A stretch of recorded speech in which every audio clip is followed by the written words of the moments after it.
A Filipina entrepreneur is bringing the taste of the Philippines to Spain and across Europe with her unique take on longanisa, the chorizo Filipino. Mobile journalist Ray Vicente has the report.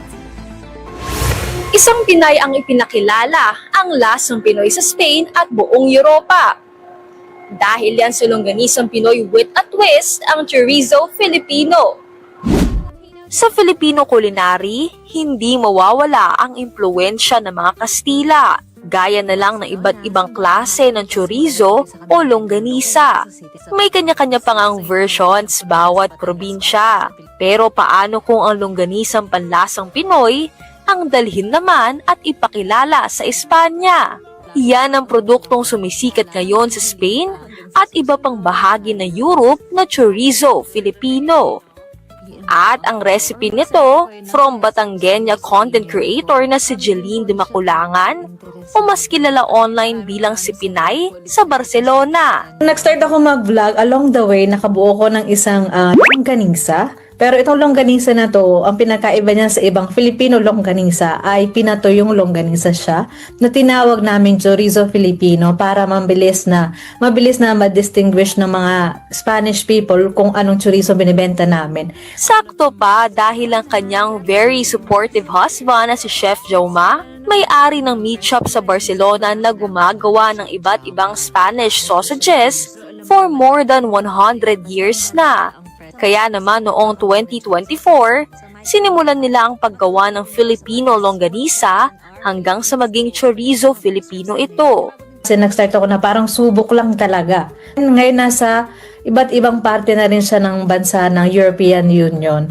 Sa Denmark, Finland, Ireland, Netherlands, Amsterdam, Germany. Sobrang happy kasi sinusuportahan talaga tayo ng mga kababayan natin dito. Na sakupin ang buong Europa din. Ang tanong ng marami, kailan ba matitikman sa Pinas ang chorizo Filipino? We are still working kung paano namin madadala sa Pinas. Kailangan legal ang pagpasok ng ating produkto. Kailangan magbayad ng tax. So ayun po, kailangan iniisip pa po namin kung anong mga ways na pwede namin gawin para madala namin at maipatikim din namin sa mga Pilipino, mga supporters natin. Sa kabila ng success ng kanilang produkto at tumataas na engagement sa social media bilang vlogger, aminado si Jelina na overwhelm at napipressure siya. Feeling ko parang kailangan ko ma-reach agad minsan yung expectations nila na kunwari dalhin sa Pilipinas or dalhin sa London. Ngayon, itinatry ko na isa-isahin muna dahil tao lang din tayo, hindi tayo robot. Kailangan din natin magpahinga. Pero ang nagiging sandigan niya, ang pagwawagayway sa bandera ng Pilipinas sa pamamagitan ng chorizo Filipino. At kahit nakatira na siya sa Spain, hindi raw niya nalilimutan ang kulturang Pilipino. Itinuturo niya rin ito sa kanyang 2 anak.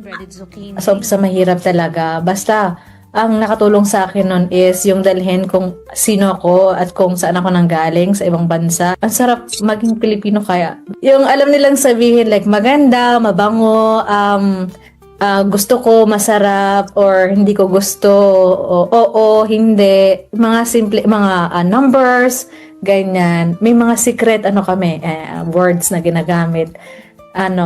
Na Tagalog. At sa mga nagbabalak naman sumubok na magtrabaho o magnegosyo abroad, paalala ni Jeline huwag na huwag makakalimot kung saan tayo lumaki at nanggaling.